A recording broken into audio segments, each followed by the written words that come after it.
حافظ بہار مدینہ یہ اڈا سبھی معنی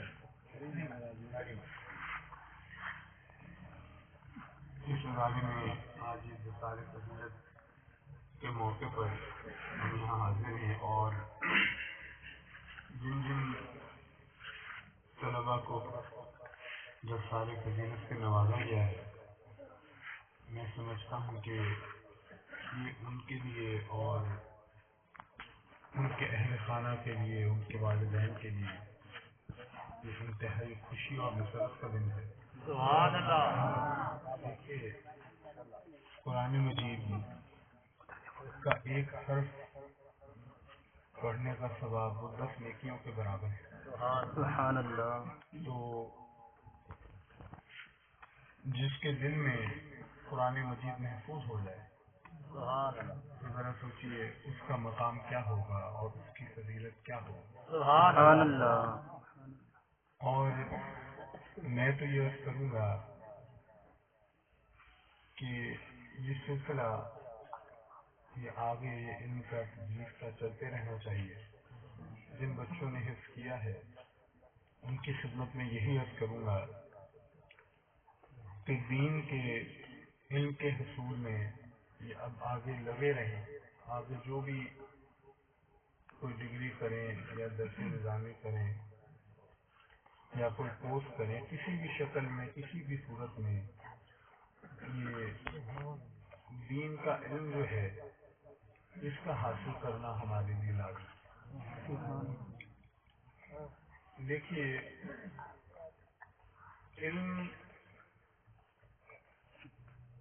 تو اللہ کی صفات میں سے ایک اور دیکھیے اللہ سے زیادہ بلند اور افضل ذات تو کوئی نہیں۔ تو جو اس کی صفات ہیں ان کو اگر کوئی اپنا لے تو ظاہر ہے کہ اس کا درجہ بھی کتنا بلند ہو جائے گا۔ سبحان اللہ۔ اس کو بھی کتنی فضیلت حاصل ہوگی۔ سبحان اللہ۔ تو علم کیونکہ اللہ کی صفات میں سے ایک ہے تو جو شخص علم سے جتنا رشتہ جوڑے گا اتنا ہی اس کا مرتبہ بلند ہوتا ہے۔ اور دیکھیے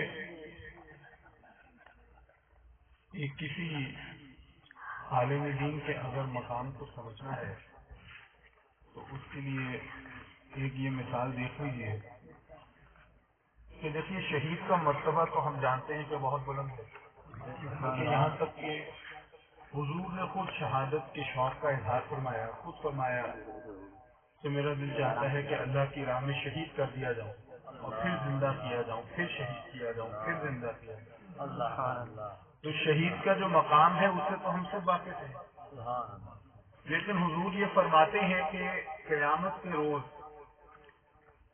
جب عالم کے قلم کی سیاہی کو اور شہداء کے خون کو توڑا جائے گا تو عالم کے قلم کی سیاہی وہ زیادہ وزنی ہوگی۔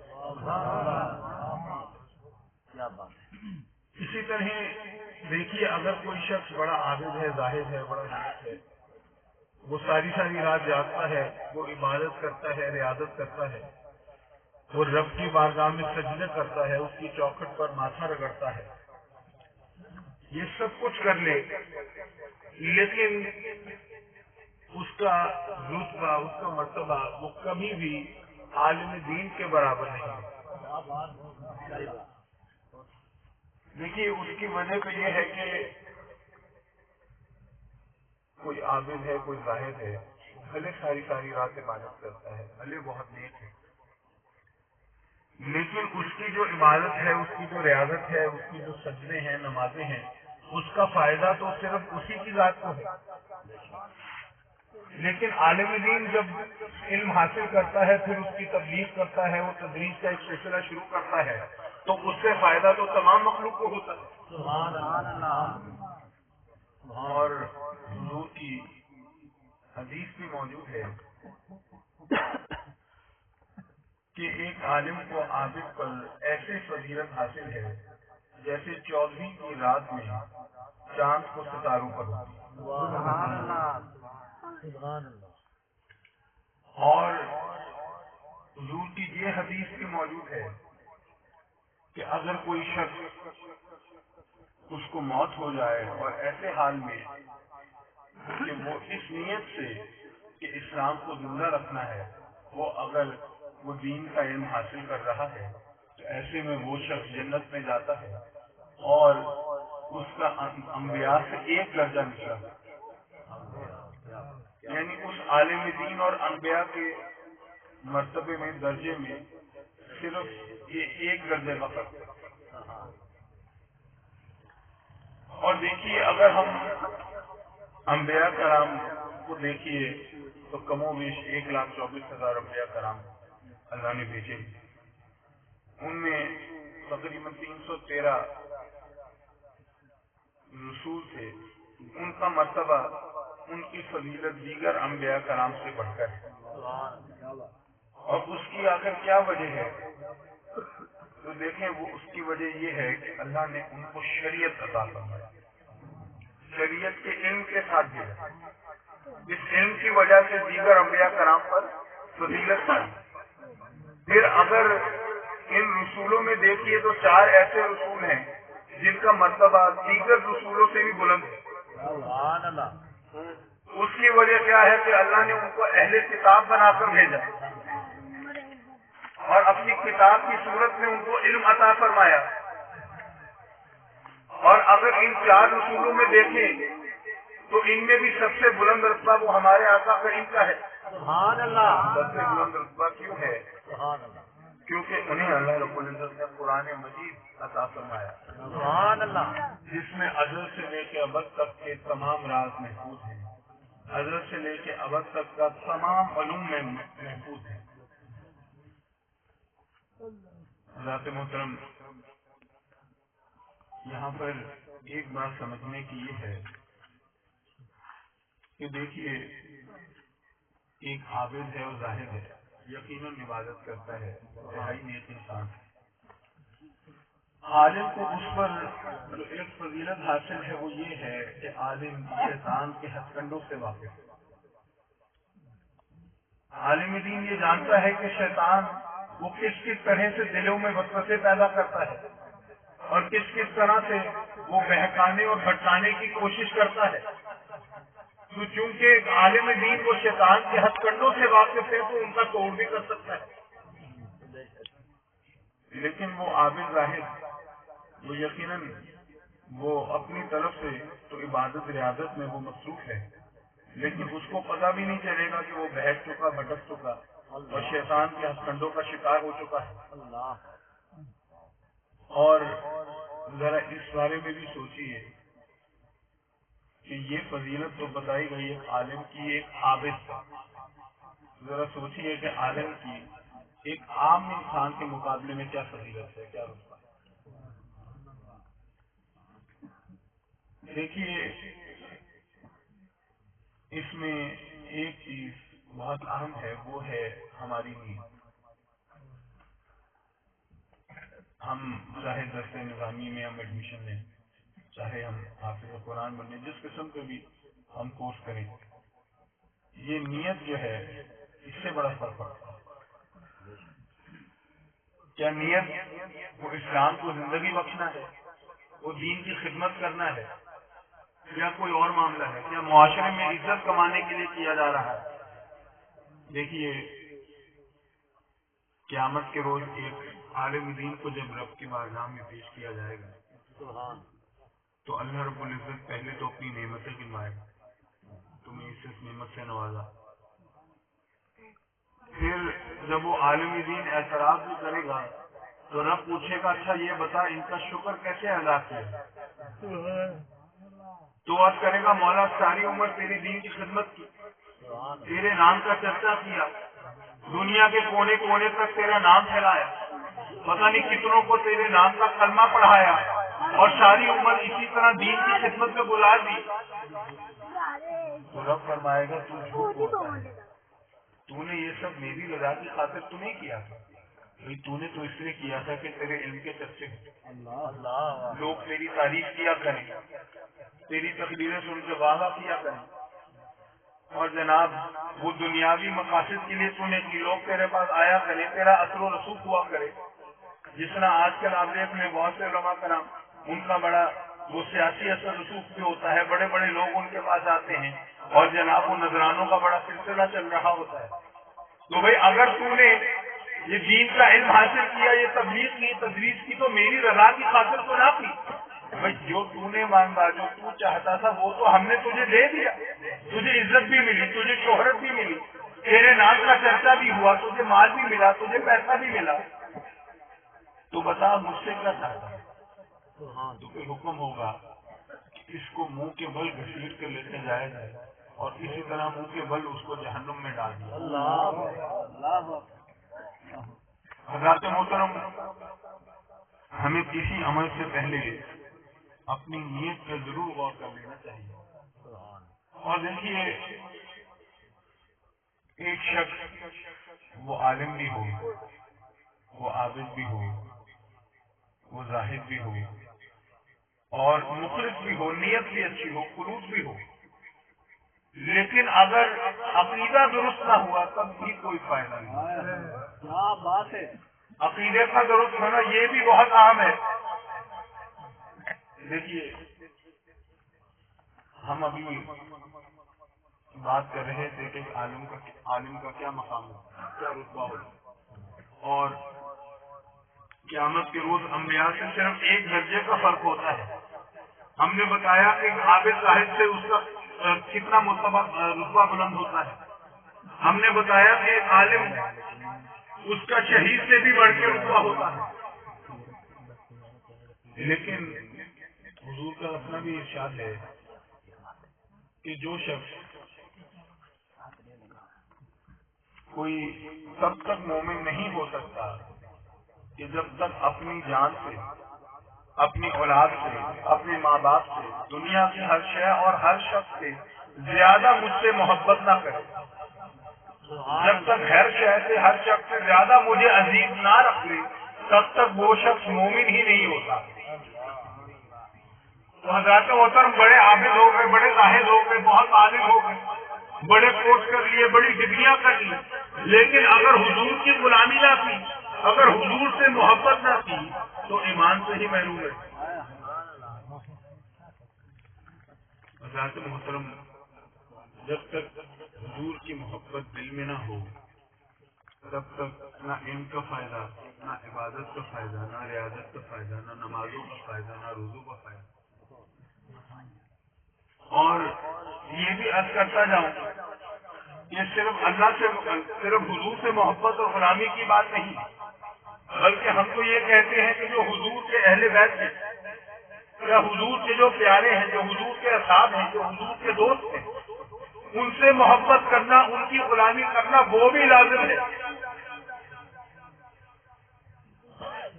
اللہ رب العزت قرآن مجید میں فرماتا ہے قُلْ لَا أَسْأَلُكُمْ عَلَيْهِ أَجْرًا إِلَّا الْمَوَدَّةَ فِي الْقُرْبَىٰ. اے حبیب فرما دیجیے کہ میں تم سے اس خدمت کا کوئی اجر نہیں مانگتا سوائے اس کے کہ وہ جو میرے اقربا ہیں، وہ جو میرے انتہائی قریب ہیں، وہ جو میرے پیارے ہیں، وہ جو میرے دوست ہیں، میرے محبوب ہیں، ان سے مودت کرو، ان سے محبت کرو.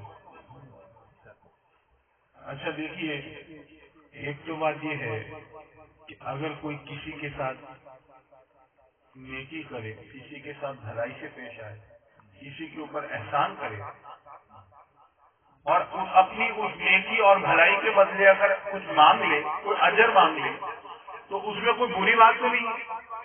بھائی آخر قرآن مجید نے بھی ہمیں یہ بتایا ہے کہ احسان کا بدلہ تو احسان سے ہوتا ہے. تو حضور کا ہمارے اوپر یہ کتنا بڑا احسان ہے، جو ساری عمر یہ دین کی خدمت فرمائی، جو شریعت کی تبلیغ فرمائی، جو شریعت ہم تک پہنچائی ہے، یہ کتنا بڑا احسان ہے. اگر اس خدمت کا حضور نے ہم سے کچھ اجر مانگ لیا، اس میں کوئی برائی کی بات تو نہیں، اس میں تو کوئی حد نہیں. لیکن دیکھیں، اگر کسی کے اوپر احسان کیا جائے، کسی کے ساتھ بھلائی کی جائے اور اجر مانگا جائے، اس میں برائی تو کوئی نہیں، حرج کی کوئی بات نہیں. لیکن کیا یہ زیادہ بہتر نہ ہوگا؟ کیا اس میں زیادہ عظمت کا پہلو نہ ہوگا کہ کسی کے اوپر احسان بھی کیا جائے، کسی کے ساتھ نیکی بھی کی جائے اور اس سے بدلے میں کوئی اجر نہ مانگا جائے؟ یہ تو زیادہ اچھی بات ہے، اس میں تو بڑائی کا پہلو ہے، عظمت کا پہلو ہے۔ اور اگر ہم قرآن مجید اٹھا کے دیکھیں تو باقی انبیاء کرام انہوں نے بھی اپنی امت سے ایسے ہی کلام کیا، لیکن ان میں سے کسی نے اجر کو نہیں مانگا۔ سب نے یہ فرمایا کہ ہم نے جو خدمت کی اس کا تم سے کوئی اجر نہیں مانگتے، جو اجر ہے وہ تو اللہ کی طرف ہے۔ سبحان اللہ، سبحان اللہ۔ لیکن حضور جو تمام انبیاء کے سردار ہیں، جو رتبے میں سب سے بلند ہیں، بے شک وہ اپنی امت سے اجر مانگ رہے ہیں۔ سبحان اللہ۔ اچھا، اگر یہ کوئی حدیث ہوتی یا حضور نے خود یہ اجر مانگ لیا ہوتا تو نہ جانے کتنے اعتراضات ہوتے، اور وہ حدیث کے صحت کے حوالے سے جناب بحث چل رہی ہوتی، کوئی ضعیف کہہ رہا ہوتا، کوئی اور اعتراض اٹھا رہا ہوتا۔ لیکن ذہن میں رکھیے کہ حضور خود نہیں فرما رہے، رب کے حکم پہ فرما رہے۔ سبحان اللہ۔ اچھا، اب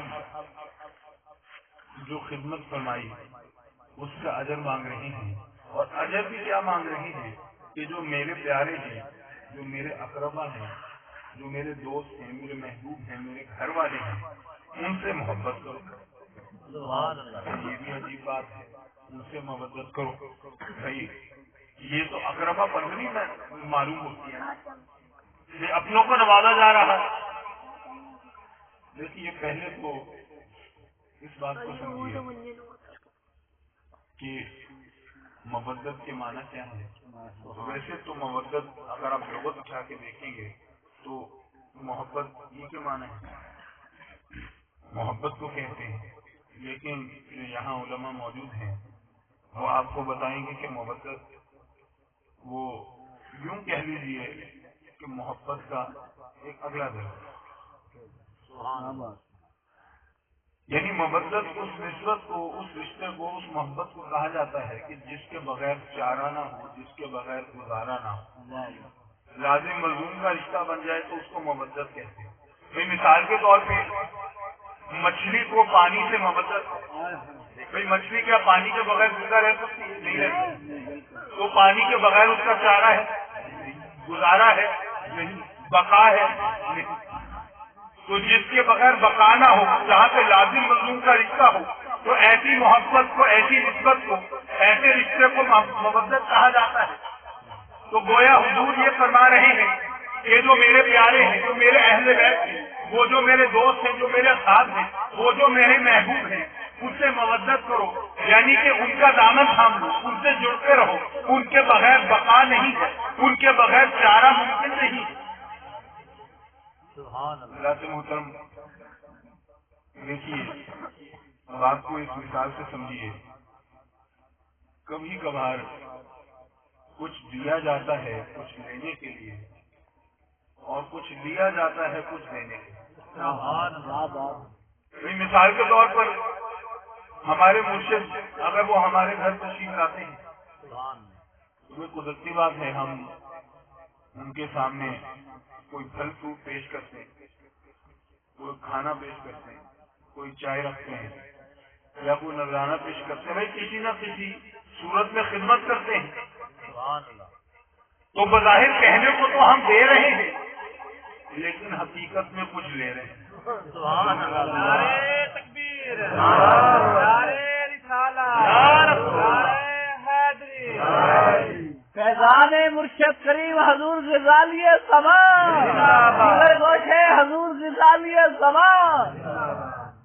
حضرات محترم، بظاہر تو ہم کچھ دے رہے ہیں، لیکن وہ دے کیوں رہے ہیں؟ کیونکہ ہمارا ایمان ہے، ہمارا یقین ہے کہ اگر ہمارے مرشد وہ پیر کامل ہیں تو جب وہ ہماری یہ خدمت ہے، نذرانہ ہے، قبول فرمائیں گے، ان کی توجہ ہوگی، رب کی بارگاہ میں وہ جھولی پہ پھیلائیں گے، ہاتھ اٹھائیں گے، دعا مانگیں گے، تو اللہ رب العزت ان کی دعا وہ رد نہیں فرمائے گا، یقیناً قبول فرمائے گا۔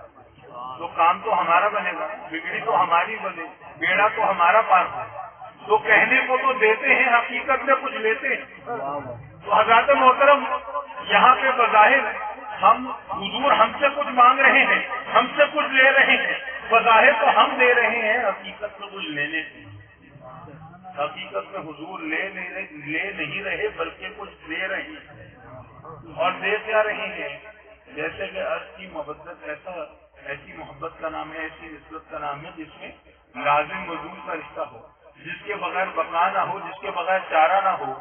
تو گویا حضور ہمیں یہ بتا رہی ہیں کہ جب تک ان کے اہل بیت سے، جب تک ان کے ساتھ سے، جب تک ان کے جو محبوب ہیں، جو دوست ہیں، ان سے بھی محبت نہ کر لی جائے، جب تک ان کی بھی غلامی اختیار نہ کر لی جائے، جب تک ان سے بھی جڑ نہ جائے، نسبت نہ جوڑ لیں، تب تک وہ ایمان کی بقا ممکن نہیں ہے.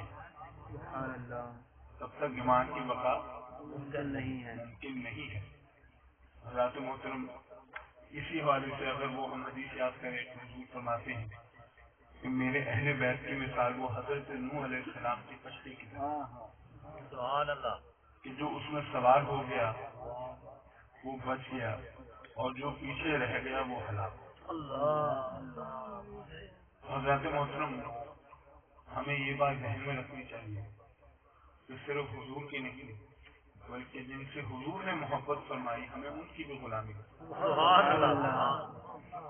اور میں ان معاملات میں بھی جانا نہیں چاہتا، لیکن آج کل جو کچھ سلاسل چل رہے ہیں، جو کچھ مسائل چل رہے ہیں، خاص طور پہ کچھ صحابہ کی جو کہ جلیل القدر صحاب میں سے ہیں، ان کی شان میں جو گستاخیاں کی جا رہی ہیں، جو بھی باتیں میں اس طرف نہیں جاتا، لیکن صرف اتنا کہوں گا کہ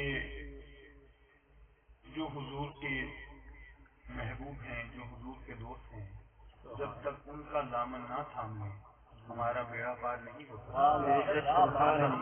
ہمیں اپنی اور اپنے حبیب کی سچی محبت عطا فرمائے، شریعت محمدی پر عمل کی توفیق عطا فرمائے.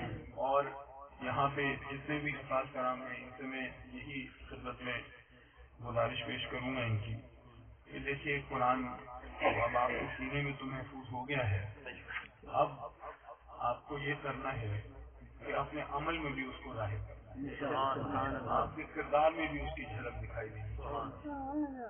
اور اب پڑھ کر حفظ کر لیا ہے، اب اگلا مرحلہ یہی ہونا چاہیے تو اس کو سمجھنا اور عمل اس پر کرنا چاہیے. اللہ رب العزت ہم سب کے حال پہ رحم فرمائے. وآخر دعوانا الحمدللہ.